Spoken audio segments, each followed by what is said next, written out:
mahasiswa SMA Negeri 2 Pondok ingin mempresentasikan tentang mading sosiologi kami yang dilandasi dengan materi pembelajaran sosiologi. Ada 3, yakni tindakan sosial, interaksi sosial, dan identitas sosial. Jadi di sini kami beranggotakan 8 orang. Izinkan kami memperkenalkan diri kami terlebih dahulu, dimulai dari saya sendiri, yakni Galih Islam Fasya. Perkenalkan, nama saya Muhammad Abdillah. Saya Kimita Gabriel Fasya. Saya Sharon. Saya Cynthia Rahmadani. Dan bagi yang kami terkenal, dan penulis ada Kak Malaysia. Saya Syekh Mubarok. Oke, jadi kelompok kami, tugas ini diberikan oleh Bapak Alfred Sanius, SPD, dan kami akan mempresentasikan yang dimulai dari persepsi sampai ke identitas sosial yang terakhir. Oke, untuk melihat penjelasan presentasi kami, silakan dilihat setelah ini. Persepsi. Manusia adalah makhluk yang unik. Selain sebagai makhluk individu, manusia juga merupakan makhluk sosial. Tindakan manusia sebagai makhluk sosial sangat dipengaruhi oleh lingkungan sekitarnya. Tingkah laku manusia sebagai makhluk sosial berbeda dengan tingkah laku manusia sebagai makhluk individu. Sebagai makhluk sosial, manusia tidak bisa hidup sendiri. Dia perlu berinteraksi, bekerja sama, dan tolong-menolong dengan orang lain. Pengertian tindakan sosial. Max Weber merupakan ilmuwan yang mengemukakan teori tentang tindakan sosial. Weber melihat bahwa kenyataan sosial terdiri atas individu-individu dan tindakan-tindakan sosialnya yang berarti. Tindakan dimaksud semua perilaku manusia apabila individu yang bertindak itu memberikan arti subjektif kepada tindakan itu. Jadi, yang dimaksud Weber, tindakan sosial adalah tindakan individu yang dapat memengaruhi orang lain untuk berpikir ataupun melakukan sesuatu. Tahukah kalian perbedaan tindakan dan tindakan sosial? Tindakan mencakup semua perilaku yang dilakukan oleh manusia, sedangkan tindakan sosial merupakan suatu tindakan individu yang memiliki arti bagi diri sendiri maupun orang lain. Jika tindakan tersebut tidak memiliki arti dan tidak diarahkan kepada orang lain, maka tidak bisa dikatakan sebagai tindakan sosial, melainkan hanya tindakan saja. Selanjutnya, penjelasan mengenai ciri-ciri tindakan sosial yang akan dijelaskan oleh Sharon. Baiklah, di sini saya akan menjelaskan 5 ciri-ciri tindakan sosial. Yang pertama itu tindakan sosial yang bermakna subjektif. Yang kedua itu tindakan nyata yang bersifat membatin. Yang ketiga, tindakan nyata yang berpengaruh positif. Yang keempat, tindakan nyata yang diarahkan kepada orang lain. Yang kelima, tindakan nyata yang memperhatikan tindakan orang lain. Baiklah, di sini saya akan menjelaskan arti tindakan nyata yang bermakna subjektif. Artinya, tindakan yang dilakukan oleh individu yang akan selalu ditafsirkan sesuai dengan tujuan tindakan tersebut. Hasil dari tindakannya akan berarti bagi si seorang murid bergadang memiliki makna bagi orang lain ujian esok hari. Yang kedua, tindakan nyata yang bersifat membantu dan subjektif. Tindakan seseorang yang ditanggapi oleh orang lain sehingga pelaku tersebut tindakan itu merasakan pengaruh dari respon tersebut. Contohnya, Fauzi merasa senang karena hasil karya dipuji oleh guru. Yang ketiga, tindakan nyata berpengaruh positif. Suatu tindakan yang berpengaruh positif pada sebuah situasi sehingga tindakan tersebut akan diulang. Contohnya, Dita mendapatkan hadiah dari ibunya saat ia meraih juara 1 kelas.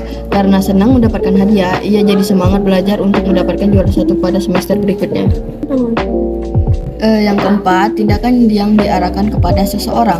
Tindakan sosial dilakukan kepada orang lain agar tindakan tersebut mendapat tanggapan sesuai dengan harapan pelaku.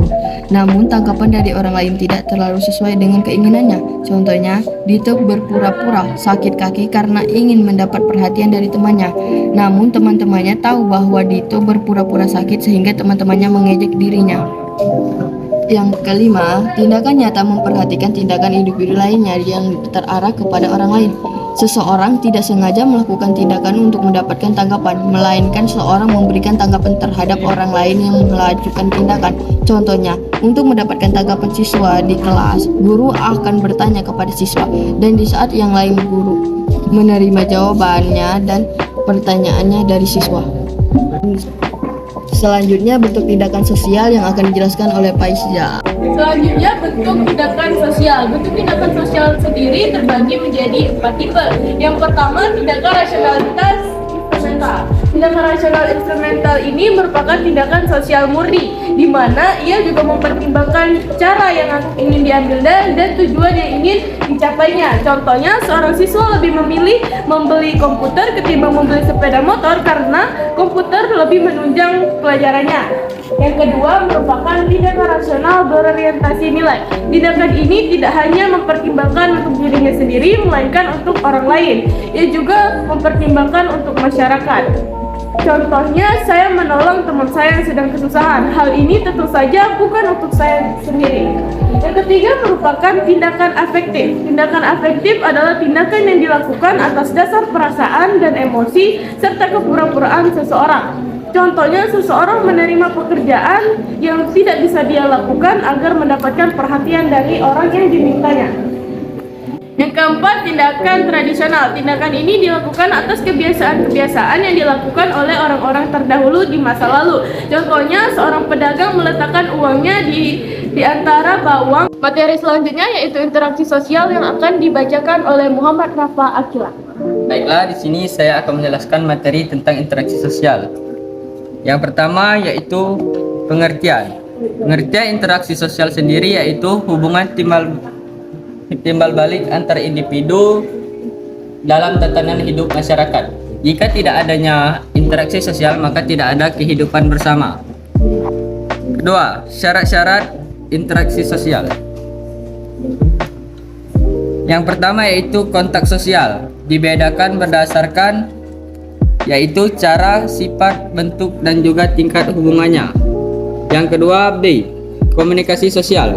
Syarat berlangsungnya komunikasi terdapat 4 cara, yaitu ada pengirim, penerima, pesan, dan umpan balik.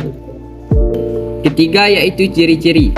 Menurut Basrawi, interaksi sosial mempunyai ciri-ciri sebagai berikut. A. Ada pelaku dengan jumlah lebih dari 1 orang. B. Ada komunikasi antar pelaku dengan menggunakan simbol-simbol.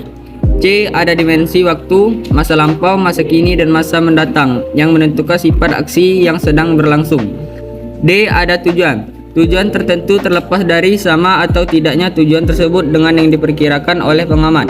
Selain itu, pola interaksi sosial harus didasarkan pada A. Kebutuhan yang nyata, B. Efisiensi, C. Efektivitas, D. Penyesuaian dengan norma-norma yang berlaku, E. Penyesuaian diri pada kebenaran, F. Tidak memaksakan secara mental maupun fisik. Berikut materi tentang jenis-jenis interaksi sosial yang akan dibacakan oleh Nokalula. Baiklah, selanjutnya saya akan menjelaskan jenis-jenis interaksi sosial. Yang pertama, interaksi sosial antara individu dan individu. B. Interaksi antara kelompok dan kelompok. Dan C. Interaksi antara individu dan kelompok. Selanjutnya ada faktor-faktor interaksi sosial yang dipengaruhi oleh A. Faktor internal, yaitu faktor yang mempengaruhi interaksi sosial dari dalam diri seseorang. Dan B. Faktor eksternal yang mempengaruhi interaksi sosial dari luar diri seseorang. Yang keenam adalah bentuk-bentuk interaksi sosial. Bentuk-bentuk interaksi sosial dibagi menjadi 2, yaitu bentuk-bentuk interaksi sosial asosiatif dan interaksi sosial disosiatif. Interaksi sosial asosiatif adalah interaksi sosial yang memiliki sifat positif, artinya proses interaksi sosial yang cenderung menjalin kesatuan dan kesolidaritasan anggota kelompok. Dan sedangkan interaksi sosial disosiatif adalah interaksi sosial yang bersifat negatif, yaitu interaksi yang menghambat keteraturan sosial. Interaksi sosial yang bersifat disosiatif mengarah kepada bentuk-bentuk pertentangan atau konflik. Bentuk interaksi sosial yang bersifat disosiatif adalah sebagai berikut. 1. Persaingan atau competition. 2. Kontravensi. 3. Pertikaian. Dan 4 adalah kelompok, konflik. Selanjutnya adalah materi identitas sosial yang akan dijelaskan oleh Gading Islami Pasa dan Said Mubarak. Oke, jadi di sini saya akan membahas tentang materi ketiga, yakni identitas sosial. Identitas sosial menurut pengertiannya adalah sebuah identitas atau individu dari seseorang melalui interpretasi dan juga cara-caranya untuk mengembangkan dalam kelompok masyarakat. Ini dilandasi oleh 3 tokoh, yaitu Abraham dan Hawke tahun 1990, Tajwell tahun 1982 dan menurut Barker tahun 2004. Adapun identitas sosial prosesnya terbagi menjadi 3, yakni social categorization, depersonalization, dan prototype. Proses terbentuknya identitas sosial sebenarnya ini digunakan untuk seseorang untuk mengenal dirinya sendiri kepada orang lain, dikarenakan seseorang ingin memiliki identitas yang baik di hadapan orang lain. Jadi pada intinya identitas sosial adalah cara untuk mengenalkan dirinya kepada orang lain melalui sebuah identitas yang dibuatnya melalui kelompok untuk menjadi baik di hadapan orang lain, karena untuk mendapatkan pengakuan, recognition dari semua orang, the authors, dan persamaan sosial atau social equality. Selanjutnya kita akan membahas tentang dimensi identitas sosial yang akan disampaikan oleh Said. Selanjutnya kita akan mengenai dengan dimensi identitas sosial. Menurut Baron 2005 terdapat 4 dimensi atau aspek yang memengaruhi identitas sosial. Yang pertama, persepsi dalam konteks antar kelompok. Yang kedua, daya tarik in group. Yang ketiga, keterkaitan saling terkait. Yang keempat, depersonalisasi. Yang kelima yaitu komponen utama dalam identitas sosial. Yang kelima yaitu komponen identitas sosial. Menurut Tatfeld 1982 terdapat 3 komponen utama, yaitu komponen kognitif, komponen evaluatif, dan komponen emosional. Adalah presentasi dari kelompok kami mengenai beberapa teori mengenai tindakan sosial, interaksi sosial, dan identitas sosial. Terima kasih kepada Bapak Alfansani BDFPD yang telah memberikan tugas ini. Kami harap kami bisa menyelesaikannya dengan baik dan diberikan nilai yang besar. Dan kami akhiri, wabillahi taufiq wal hidayah. Wassalamualaikum warahmatullahi wabarakatuh. Kelompok 2 10 2 O3. Oke.